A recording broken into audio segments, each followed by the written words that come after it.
Magandang gabi po mga minamahal kong kapatid. Merry Christmas po sa inyong lahat. Pakibati po ang katabi ninyo ng isang maligayang Pasko. Palakpakan po natin ang Panginoon sa araw na dakilang ito. And on behalf of Monsignor Rolly and the whole of the Manila Cathedral community, we wish to welcome all of you to our Eucharistic celebration tonight as we embark this new season of our church as we begin and celebrate today the solemnity of the birth of our Lord. At alam niyo po, dito po sa Manila Cathedral, lalo po ngayon, alam niyo po, I have to be honest that madami po sa inyo ang marahil first time ko lang po nakita ngayong araw na ito. O hindi man po, lagi man ho kayong naririto, you intend not to be seen. No? Hindi naman ho kayo mumo, pero siguro hindi ko lang ho kayo talaga nakikita. No? Malimit po ang mga nanggagaling po dito sa Intramuros. Meron man lang pong mangilan-ngilan sa inyo. May I know who are foreigners here, our brothers and sisters who came all over to the Philippines to celebrate Christmas. Meron po ba sa inyo dito? No, meron po marahil-rahil. Meron po ba dito mga galing pang norte? No, meron po ba mga Ilocano, mga kapang from the Central Luzon? O nearby Manila, meron po ba dito yung mga taga Caloocan, taga Fairview, taga Makati? No? Mga taga Cavite, mga kababayan ko, meron ho ba dito? Ayan, madami-dami. At saan man pong lupalop, no? Alam niyo po, every pilgrim or every faithful hearing Mass at the Manila Cathedral, I do believe, is always an experience of going into a pilgrimage. Meron po kung isang karanasan dito, minsan ho may nagpa-bless ho ng sasakyan. And I asked them, taga saan ho kayo? Sabi, Father, taga Binyan, Laguna ho kami. Sabi niya, Father, kada linggo ho, lagi ho kaming nagsisimba dito. At ito pong sasakyan na ito ay ang aming matagal ng dasal. Kaya dito namin pinabasbas. No? Every time that we are here, you are here, we embark a pilgrimage. And whenever we do a pilgrimage, most especially tomorrow, it's the closing of our Jubilee year. Every pilgrimage would not only mean for us that we are going to a certain destination. Sa Europa man yan, holy places man dito sa Pilipinas, sa mga parokya natin, o sa mga pilgrimage ng buhay ho natin. Pilgrimage natin sa mga kamag-anak natin, pilgrimage sa mga kaibigan natin. Every pilgrimage would not only mean a destination, but every pilgrimage would also mean what is the message that I will be receiving from such journey, and what message will I be sharing in this pilgrimage. And today, Christmas Day, we celebrate the greatest pilgrimage God has ever did. Nagpilgrimage ang kanyang minamahal na anak sa atin ngayon. He's not like of us. He can be there in up the heavens enjoying the love of His Father. But He came to us, lived like us, flesh and bones. He was happy, He was sad, He was joyful, He was sorrowful. He embarked a pilgrimage with us. At ang peregrinong ito ay hindi lamang nagnais na pumunta sa mundong ito.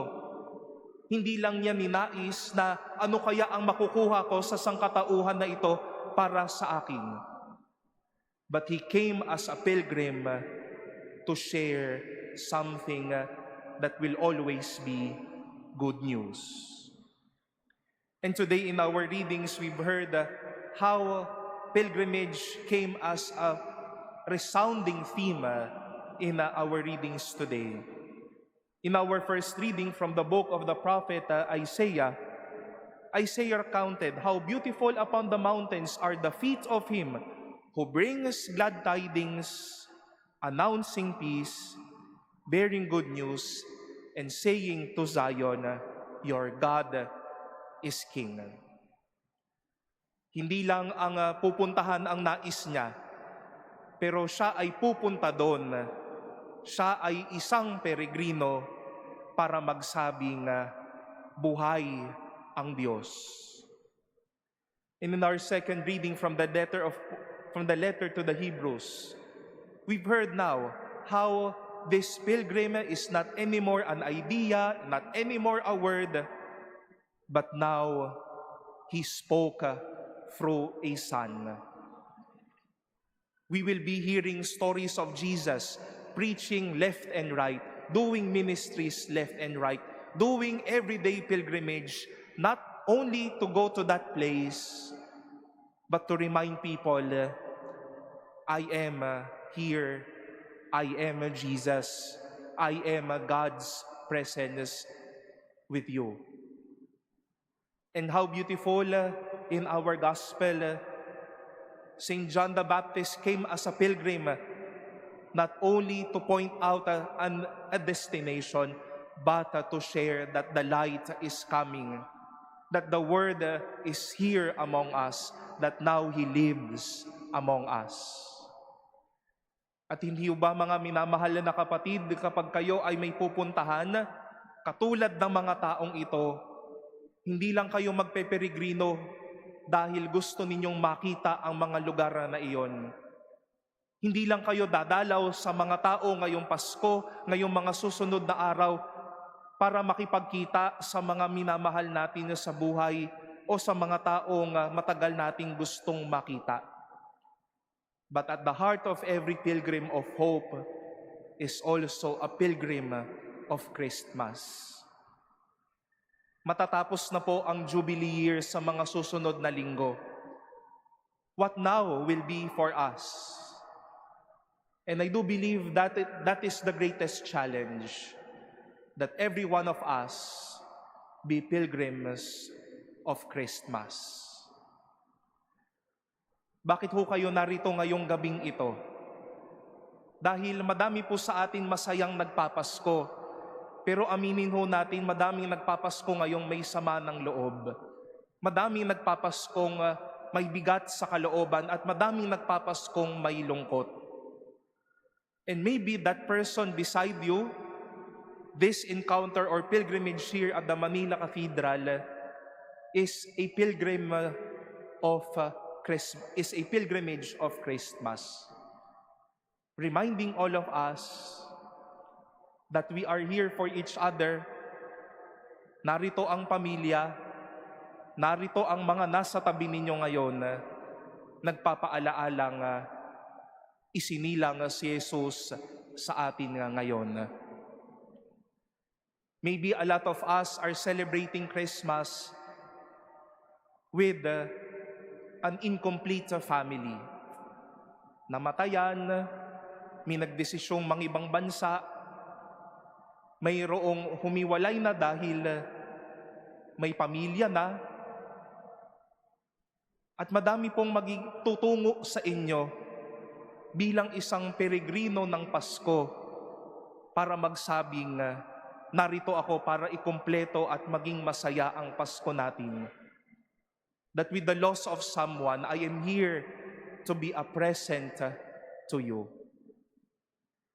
Madami pong nagpapasko ngayon na ang hindi pa o marahil hindi pa buong natanggap ang biyaya ng pag-asa. Baka po kayo ang peregrino ng Pasko para sabihing totoo ang pagbabago, totoo ang paglago, totoo ang pag-asa. At madami din pong nagpapasko ngayon, marahil kasama ang kasaysayan natin bilang isang bansa na nagtatanong, ano na ba ang mga mangyayari sa mga susunod na panahon? Baka po tayong lahat ang sanang maging peregrino ng Pasko Baka madami pong nagpapasko ngayon ang sinasabi, ang Pasko, isang araw na lang naman na yan. Baka ang Pasko sa ilan ay hindi nakapanipaniwala. Baka madami sa atin ngayon na nagsasabi, Christmas will never be the same. Christmas is just an ordinary day. Christmas is just a date. But later, my dear brothers and sisters, as we all go home, let us be pilgrims of Christmas.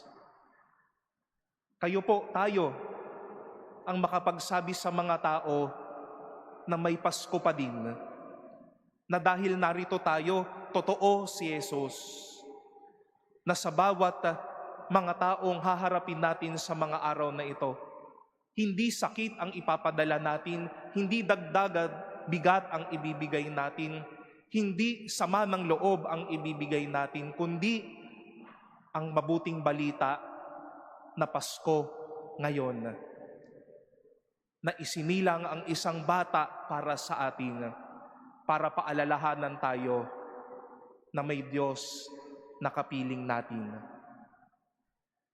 The Jubilee year will end, but what happens next is that you and me may always be pilgrims of Christmas.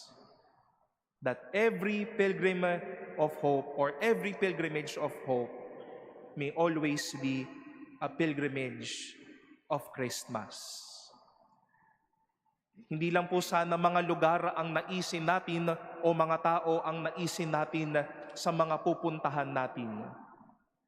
But as we make or do a pilgrimage every day, bear with us that good news, that I am here to bring with you Jesus, that I am here to bring with you happiness, that I am here to bring with you hope, that I am here to bring with you this joyful message.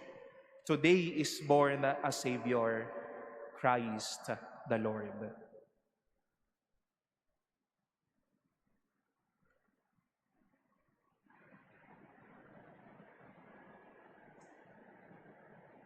Please stand.